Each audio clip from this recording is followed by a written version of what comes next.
오늘은 이제 그 섬 멜리데라는 제목으로 주님이 주시는 은혜를 함께 나누기를 원합니다.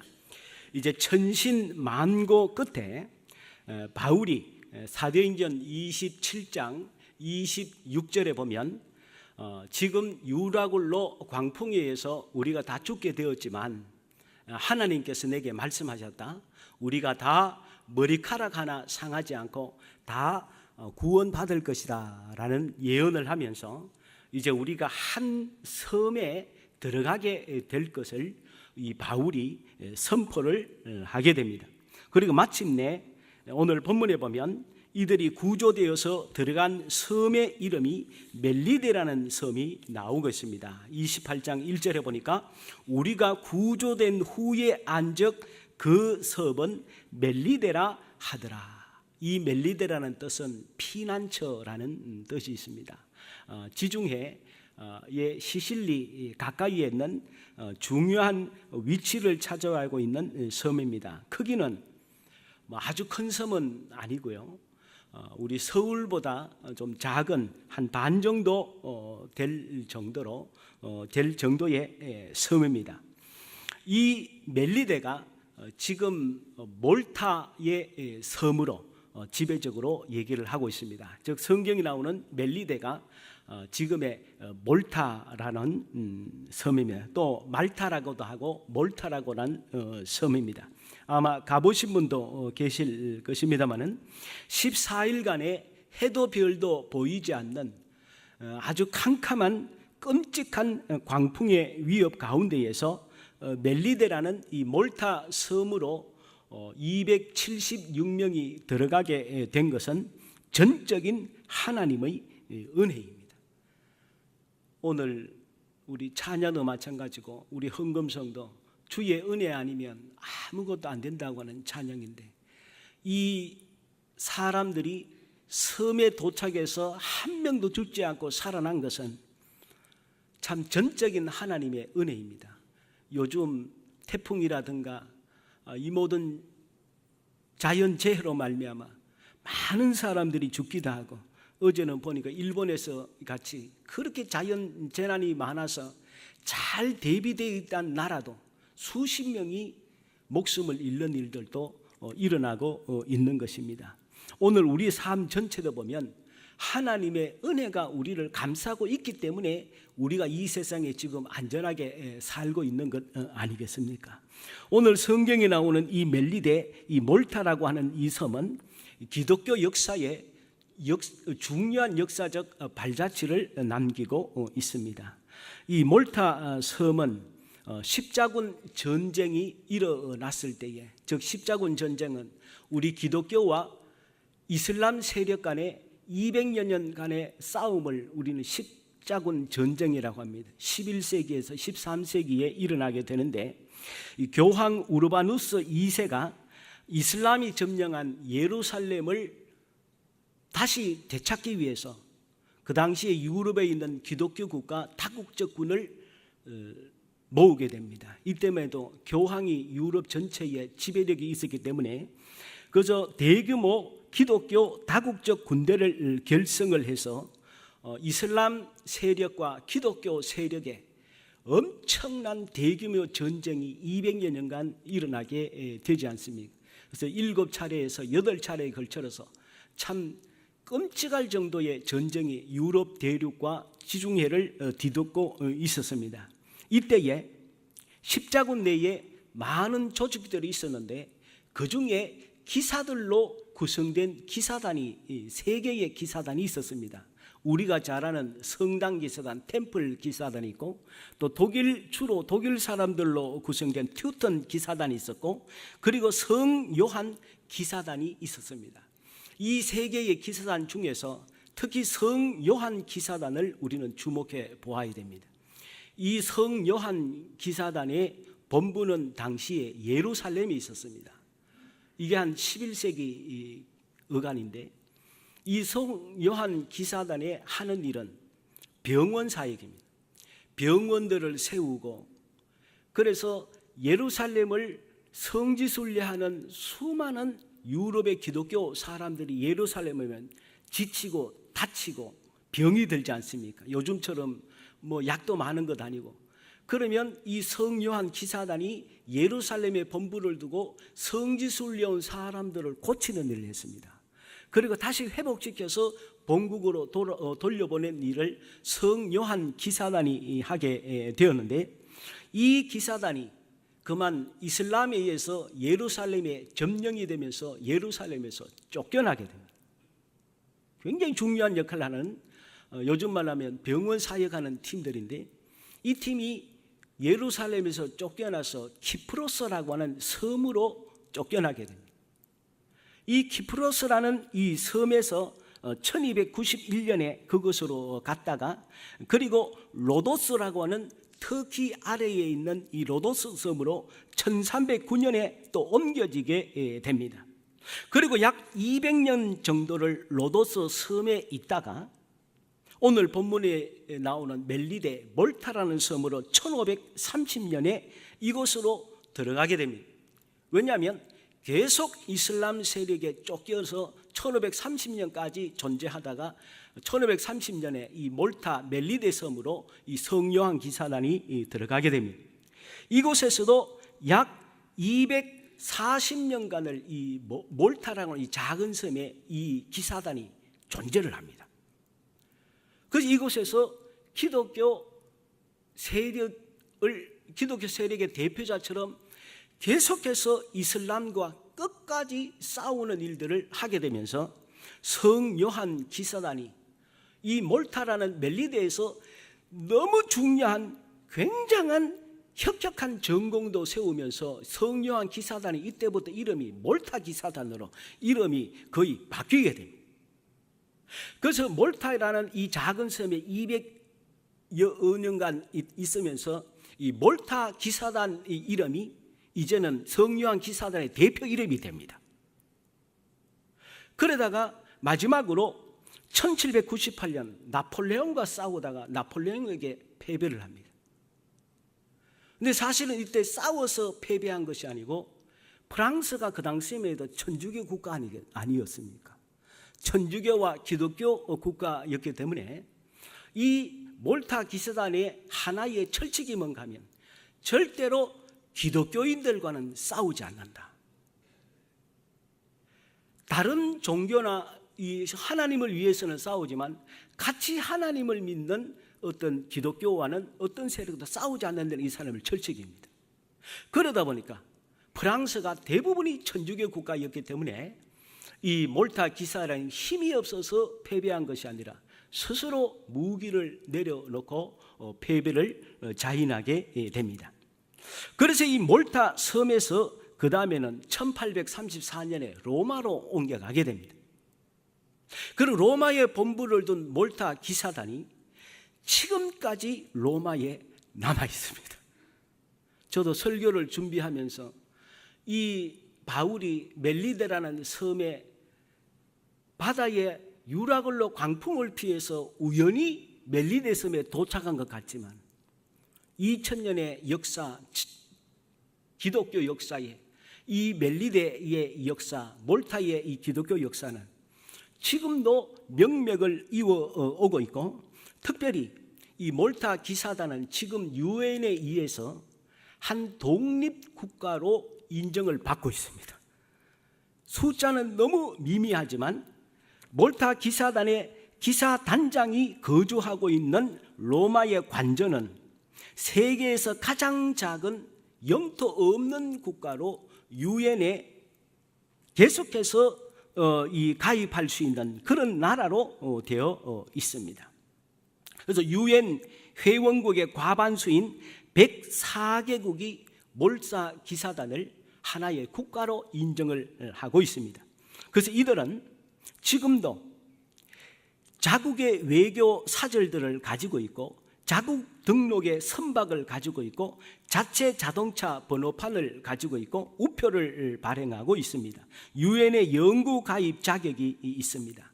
그런데 참 안타까운 것은 우리나라는 아직 이 몰타 기사단을 국가로 인정을 안 하고 있는 나라입니다. 우리나라 정치권에서도 지금 이 기사단을 국가로 인정하자는 얘기가 나오고 있습니다만은 아주 미약한 가운데 있습니다. 그리고 몰타 크로스라고 하는 이 몰타 섬에서 사역하던 이 기사단의 문양 크로스 십자가가 있습니다. 이 몰타 십자가를 나중에 한번 검색해 보시고 찾아보십시오. 정말 영적인 성경적인 의미가 너무 많은 것이 이 멜리데 크로스, 말타 크로스, 몰타 크로스라고 하는데, 저는 이런 것을 한 번도 본 적이 없습니다만은 설교 시간이긴 합니다만은 세계 3대 명품 시계가 있는데, 세계 3대 명품 시계 중에 세계 가운데 절대로 빠지지 않는 시계가 있습니다. 그 시계가 바쉐린 콘스탄틴이라는 시계인데, 이 세계적인 명품 시계가 바로 이 몰타 크로스를 문양을 쓰고 있어요. 이 세계적인 명품 시계가 이 기독교 역사에 의미 있는 십자군부터 시작되었던 이 몰타 크로스 십자가 문양을 마크로 쓰고 있다는 것, 이것도 참 얼마나 큰 의미가 있는 것입니다. 하나님께서는 주님의 나라를 위해서 헌신하는 이 모든 것들을 하나님은 다 기억하신다는 것이죠. 그리고 그 모든 것을 기록하시고 기뻐하시고, 오늘 우리에게 이 역사 속에서도 면면히 우리가 알지 못하더라도 하나님은 하나님의 충성한 사람들의 모습을 자녀들이나 여러 후손들로 통해서 그 모든 것을 기억되게 하시는 은혜가 있다고 하는 것입니다. 오늘 이 그 섬 멜리데에 있었던 이 본문을 통해서 역사하신 하나님은 어떤 하나님이십니까? 우리 하나님은 첫 번째로 보면 준비하시는 하나님이십니다. 우리 하나님은 준비하시는 하나님이십니다. 오늘 본문 1절 2절에 보니까 우리가 구조된 후에 안즉 그 섬은 멜리데라 하더라. 비가 오고 날이 참에 원주민들이 우리에게 특별한 동정을 하여 불을 피워 우리를 다 영접하더라. 배는 파선하고 사람들은 겨우 목숨을 건져서 섬에 상륙하여 구조가 됩니다.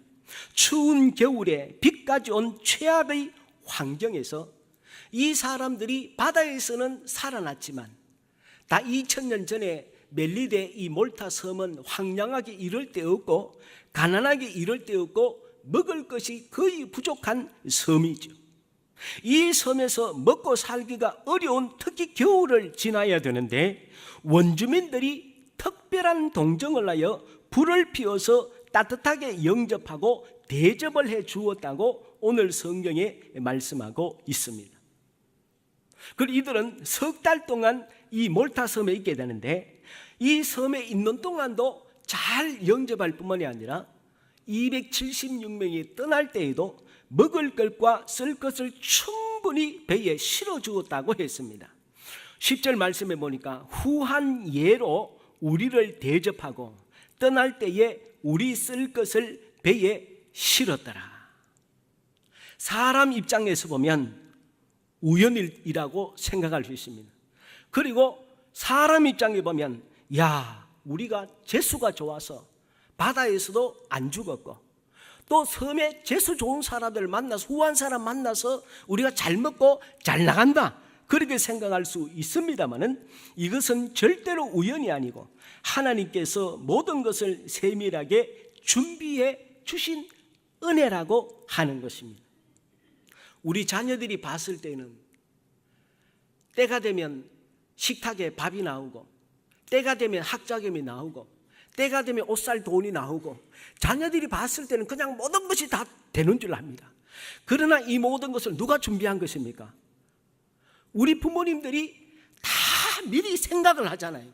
오늘 우리 자녀들의 뭐가 필요할 것이다, 앞으로 어떻게 할 것이다, 앞으로 결혼은 언제쯤 할 것이다, 앞으로 어떻게 할 것이다. 우리 부모들은 늘 생각하지 않습니다. 그래야 안 그래요? 그죠?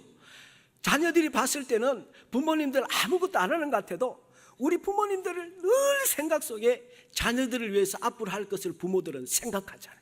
그리고 준비하잖아요.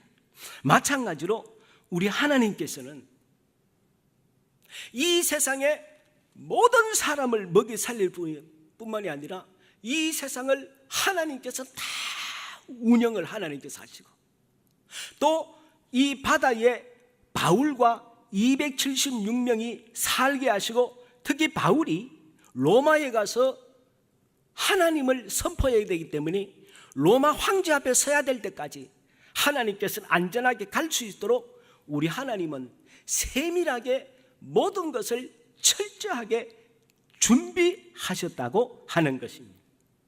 그래서 사람을 통해서 도와주시든지, 아니면 급하시면 초자연적인 기적이나 하나님의 사자를 동원해서라도 위급한 상황을 극복하도록 도와주셨습니다.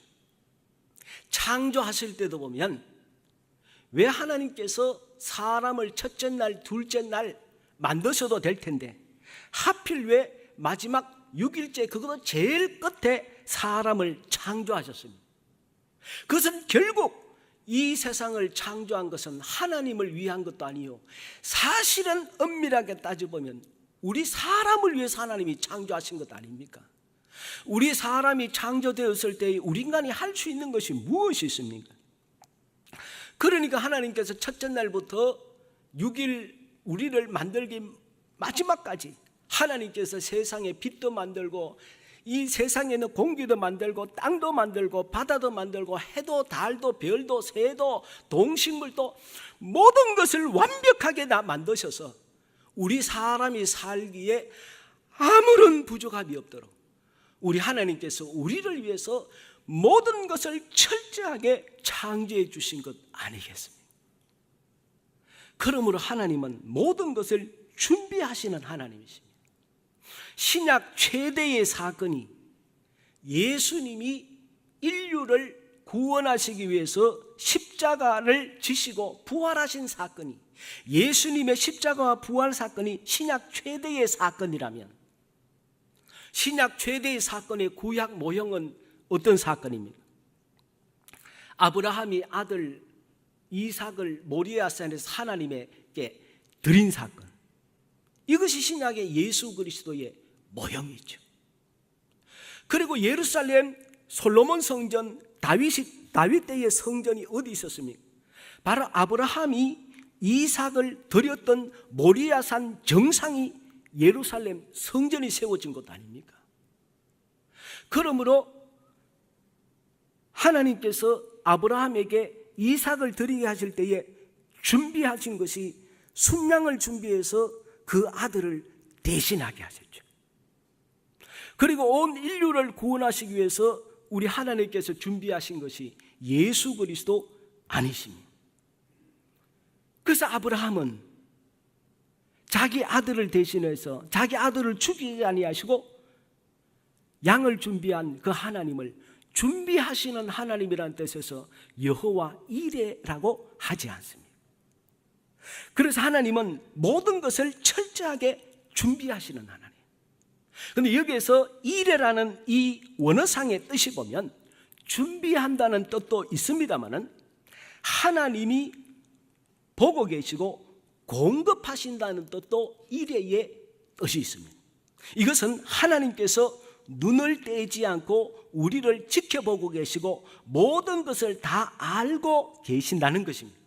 하나님은 지금도 우리를 철저하게 24시간 일평생 우리에게 눈을 떼지 아니하시고 하나님은 우리를 살펴보고 계십니다. 모든 것을 다 알고 계십니다. 하나님이 모르는 것은 아무것도 없습니다. 왜냐하면 우리 육신의 부모는 자식을 끔찍하게 사랑해도 자녀가 자라면 부모님이 자녀를 지켜줄 방법이 없습니다.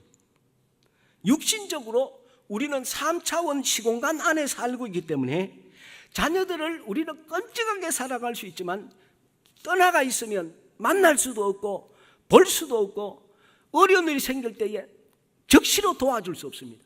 그러나 우리 하나님은 시공간이 없는 분이기 때문에 우리의 모든 것을 일거수일투족을 다 보고 계시기 때문에 오늘 우리가 지금 무엇 때문에 아파하는지, 오늘 우리에게 어떤 문제 때문에 힘들어하는지, 우리에게 부족한 것이 무엇인지를 주님은 다 아시고 우리가 받을 준비가 될 때에 주실 수 있도록 주님은 완벽하게 우리의 모든 것을 준비해 가지고 계신다고 하는 것입니다. 믿으시기 바랍니다. 우리 하나님 우리의 모든 것을 준비하시고 계신다는 것입니다. 그래서 예수님께서도, 우리의 구원을 위해서 오신 예수님께서도 마태복음 7장 9절에서 11절에 무엇라고 말씀하십니까? 깨닫지 못하는 이스라엘 백성들의 얘기에 예수님께서 하신 말씀이 무엇입니까? 우리 같이 한번 이 말씀을 같이 한번 우리 읽어보겠습니다. 시작. 너희 중에 누가 아들이 떡을 달라 하는데 돌을 주며 생선을 달라 하는데 뱀을 줄 사람이 있겠느냐? 너희가 악한 자라도 좋은 것으로 자식에게 줄 줄 알거든 하물며 하늘에 계신 너희 아버지께서 구하는 자에게 좋은 것으로 주시지 않겠느냐? 악한 부모도 자기 자식은 아낄 줄 아는데 내가 어떻게 너희들에게 좋은 것으로 준비해 있지 않겠느냐? 나는 모든 것이 다 준비되어 있다. 다 준비되어 있다. 네가 그릇만 준비해라. 받을 마음만 가져라. 감사한 마음으로 때가 되면 네가 알지 못하는 귀한 것으로 내가 채워준다. 우리 하나님은 준비해 계신 하나님. 바울은 이 하나님을 깨닫고 있었기 때문에 유라굴로 광풍에 있든지 배가 고프든지 염려하지 아니했다는 것입니다. 두 번째로 이 멜레디의 하나님은 어떤 하나님이십니까? 보호하시는 하나님이십니다. 보호하시는 하나님. 3절에서 6절 말씀을 보니까 어떤 말씀이 나오고 있습니까? 이것은 우리가 너무 잘 아는 말씀이죠. 바울이 나무 한 묶음을 거두어 풀에 넣으니 뜨거움으로 말미암아 독사가 나와 그 손을 물고 있는지라. 원주민들이 이 짐승이 그 손에 매달려 있음을 보고 서로 말하되 진실로 이 사람은 살인한 사람이 맞다. 보니까 죄수복을 입었어. 죄수복을 입은 거 보니까 이 사람은 분명히 살인한 사람이야. 죄가 있는 사람이야.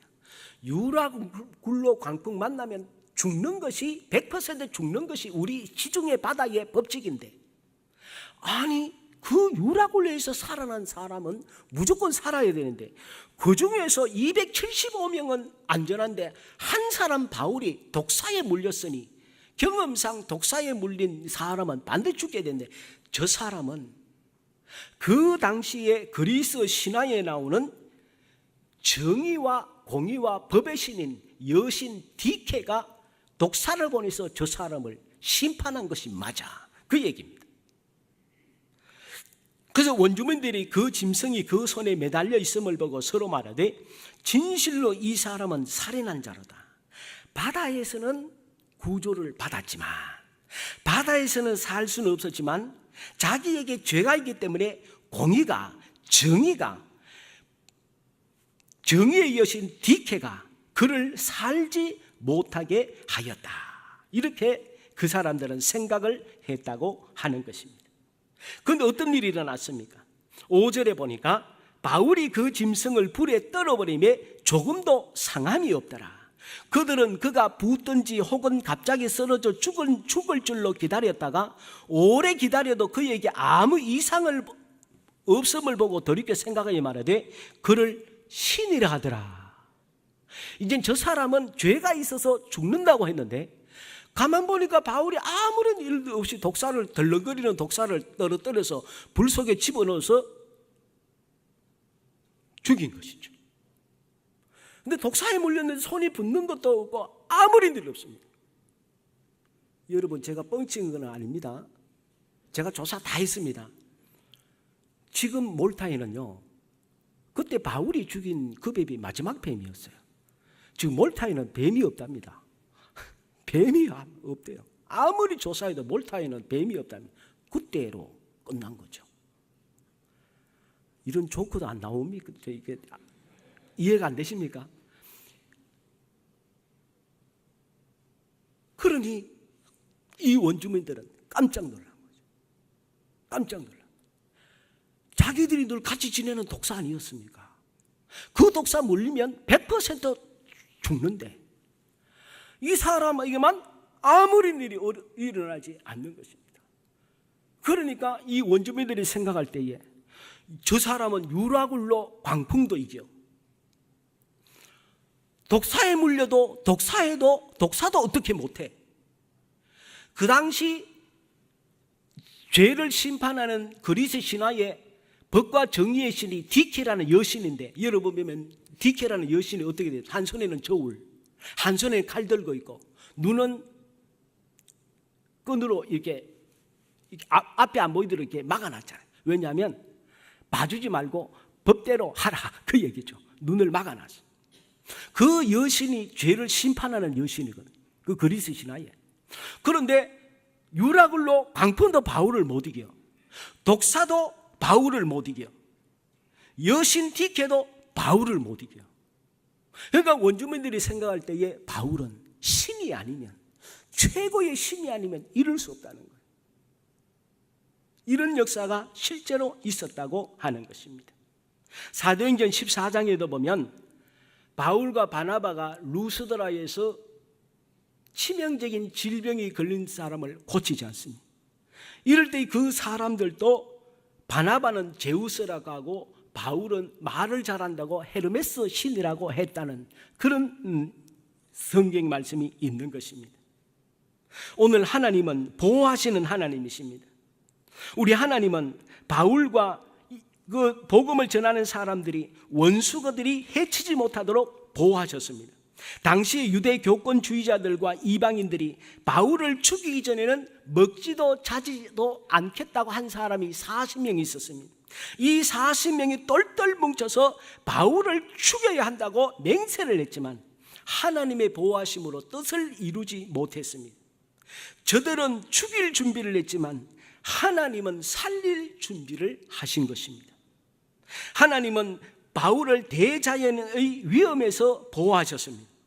고린도후서 11장 25절 26절에 보면 3번 태장으로 맞고 1번 돌로 맞고 3번 파선하고 일주야를 깊은 바다에서 지내고 여러 번 여행하면서 강의 위험과 강도의 위험과 동족의 위험과 이방인의 위험과 시내의 위험과 광야의 위험과 바다의 위험과 거짓 형제 중에 위험을 당했지만 수많은 위험 속에서도 하나님은 보호해 주셨습니다.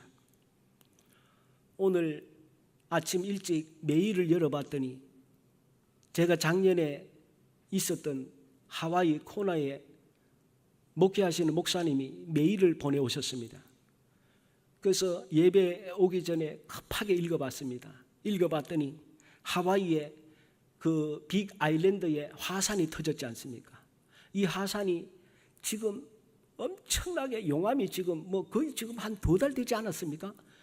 이 용암이 지질학자들이나 모든 연구가들의 결론이 사람이 이것을 어떻게 막을 수 없을 정도로 언제까지 어떻게 흐를지 전혀 모른답니다. 이게 지금 용암이 계속해서 쏟아지고 있어서 그곳에 있는 수백 가구가 지금 집을 잃어버리고 한 2,000명의 이재민이 나게 되는데, 특히 이 화산에서 나오는 수많은 유독 가스 때문에 지금 한인들이 많이 모여 사는 이 코나에도 지금 굉장한 질병 때문에 고통을 당하고 있다고 합니다. 그래서 목사님이 이번 여름에 한 달 일정으로 건강검진을 받느라고 우리 한국에 오시는데 우리 게스트하우스에 좀 있을 수 있겠습니까? 건강검진을 받고 좀 해야 되니까. 그래서 알아보고 아마 그때쯤 우리 교회 게스트하우스에 오실 수 있을 것 같습니다.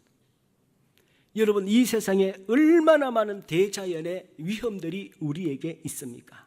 그러나 우리 하나님께서는, 주님께서 우리를 보호하시면, 그래서 보호하시기 때문에 오늘 우리가 여기까지 살아있는 것이죠.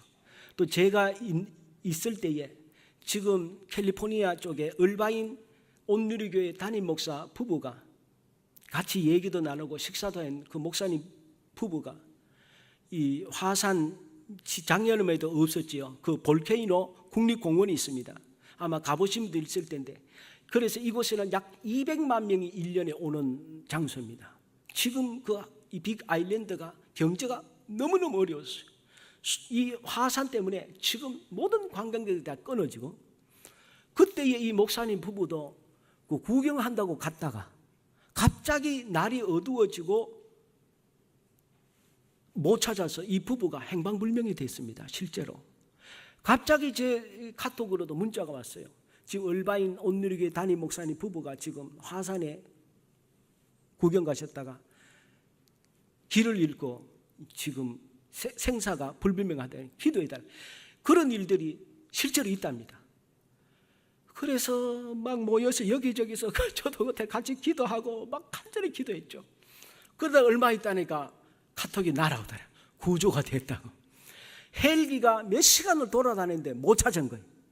그러다가 아마 그 코나에 있는 수많은 열방대학에 있는 사람들이 다 기도했거든요. 다 기도했는데 어떻게 헬기가 철수하려고 하는 즈음에 극적으로 해가 지려는 여기에 두 사람을 찾아냈어요.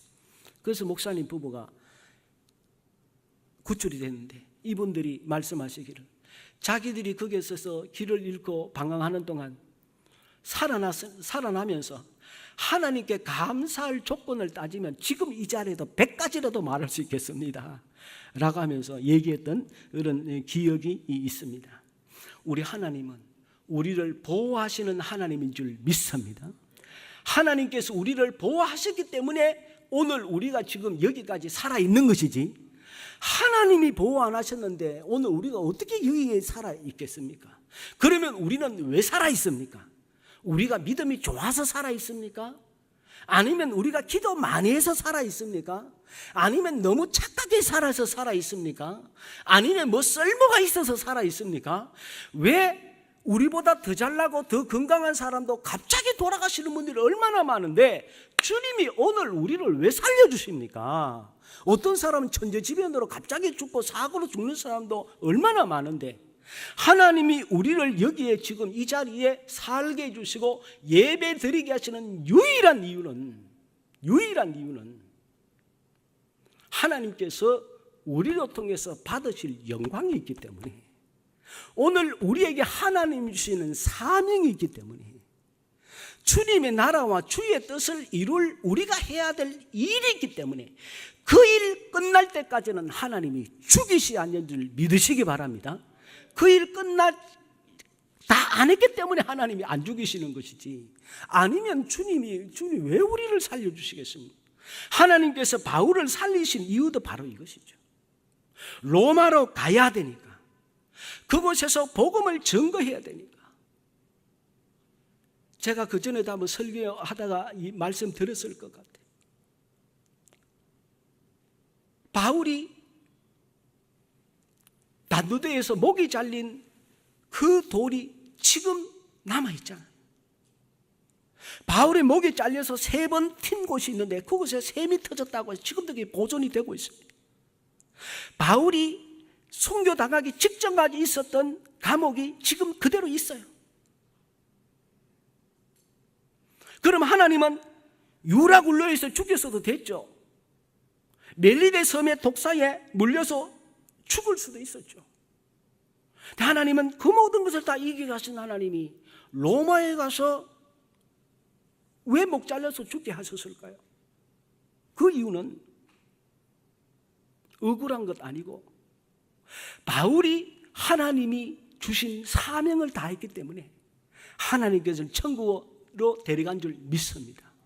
그러므로 우리는 우리 남은 삶을 사는 동안 다른 것 생각하면 안 되고, 하나님, 주님이 부르실 때에 주님이 주신 사명 다하면 주님 데려가실 텐데, 하나님, 내가 주의 사명 다 할 수 있도록 은혜 주십시오. 건강 주십시오. 능력 주십시오. 제가 주의 뜻을 이루어서 하고 싶을 때에 물질이 없어서 마음은 있는데 못하도록, 내가 세상에 믿지 않는 사람들에게 예수 믿는 사람들이 저것도 못해, 예수 믿는 사람들이 저래, 예수 믿는 사람들이 저 정도로 약해, 이런 소리 안 듣도록 하나님, 제가 주님의 사명 감당할 수 있도록 주여 저에게 능력 주시옵소서. 능력 주시옵소서. 그래서 우리 하나님은 능력을 주시는 하나님이시죠. 그래서 멜리데에 있는 7절부터 10절에 보면 가장 높은 사람 보볼리아라는 사람이 너무 잘해 주었는데 이 가정의 부친이 열병과 지병의 이질에 걸려서 죽게 되었어요. 우리 교회는 의사 선생님들이 너무 많으셔서 설교하기 힘듭니다. 그렇다고 열병 이질 말 안 할 수 없잖아요. 성경에 나오는데. 근데 열병과 이질 여러분 잘 아시잖아요. 열병은 그 당시에 멜리데 섬이나 지브랄터 지역의 지중해 연안에 많이 창궐했던 것이 열병이고, 이질이라는 것은 얼마나 무서운지, 지금도 이질 말라리아가 힘들지 않습니까? 프랑스 왕 루이 6세가 이질에 걸려 죽었고, 석가모니도 이질에 걸려서 죽고, 중국의 청나라의 여자 태후 서태후도 이질에 걸려서 죽습니다. 이질이 무서운 병. 그런데 2000년 전에 이질이다. 보볼리아 아버지는 죽는 겁니다. 그러니까 죽을 날만 기다리면서 완전히 고열에 설사에 이제는 어떻게 할 수도 없는 죽어가는 그 상황인데 인간의 힘으로 고칠 수 없죠. 바울이 이 소식을 듣고 환대하는 보볼리아 집에 가서 그 아버지의 그 안수에서 낫게 하나님의 능력을 받은 거죠. 이것이 바로 주님께서 오늘 우리에게 주시는 그리스도인의 모습. 오늘 우리 그리스도인이 이 세상에 어떤 이미지를 가져야 되냐? 나약한 이미지도 아니고 그냥 우리만 아는 그런 그리스도 아니고, 바울이 자기를 뺀 275명을 다 살리고 멜리데 섬의 병든 자를 고치고 멜리데 섬을 살리고 로마에서 황제에게 복음을 전해서 결국 300년 어간에 결국 로마도 복음화시키고, 그래서 예수 믿는 사람은 자기도 살고 제 주위 가정도 살리고 자기 주위도 살리고 자기가 속한 회사도 살리고 우리 주위의 모든 조직들을 살리는 사람이 그리스도인이라. 남이 살려주기를 원하지 말고 우리 그리스도인은 내가 속한 모든 것을 살리는 사람. 희망이 없는 곳에, 죽음이 있는 곳에, 절망이 있는 곳에 우리 예수 믿는 사람이 가서 그곳에 희망을 주고 기쁨을 주고 소망을 주고 생명을 주고 주님을 통해서 진정한 영생을 주는 것, 이것이 바로 그리스도인의 모습인 것을 오늘 본문은 우리에게 교훈하고 있습니다. 이 일을 누가 해야 되겠습니까? 오늘 예수님께서는 말씀하셨습니다. 이 일을 하시기 위해서 세상 사람들은 세상은 이 일을 못하기 때문에 예수님이 오셨습니다. 그래서 예수님이 구원의 길을 완성하시고 요한복음 20장 21절에 말씀하십니다. 모든 것을 다 하시고 예수님께서 어떻게 말씀하십니까? 예수께서 가라사대 너희에게 평강이 있을지어다. 아버지께서 나를 보내신 것 같이 나도 너희를 보내노라. 나도 너희를 보내노라. 그러므로 이제 내가 하던 일을 이제는 누가 해야 되느냐? 너희들이 하라는 거예요. 오늘 이 자리에는 우리 보고 예수님께서 하라는 거예요. 어떻게 해야 됩니까? 요한복음 14장 12절에 주님께서 우리에게 분명하게 말씀하셨습니다. 이제는 우리가 세상을 살려야 됩니다. 이제는 우리가 속한 공동체를 살려야 됩니다. 우리가 이 나라를 살려야 됩니다. 우리가 예수 믿지 않는 세상을 우리가 살려야 됩니다. 다른 사람 살리는 거 아니고 대통령이 살리는 거 아니고 회장들이 살리는 것도 아니고 우리 예수 믿는 사람들이 살려야 된다는, 제 말이 아니고 성경에 있습니다. 요한복음 14장 12절 말씀 같이 한번 읽어보겠습니다.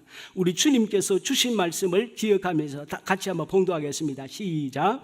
내가 진실로 진실로 너희에게 이르노니 나를 믿는 자는 내가 하는 일을 그도 할 것이요 또한 그보다 큰 일도 하리니 이는 내가 아버지께로 감이라.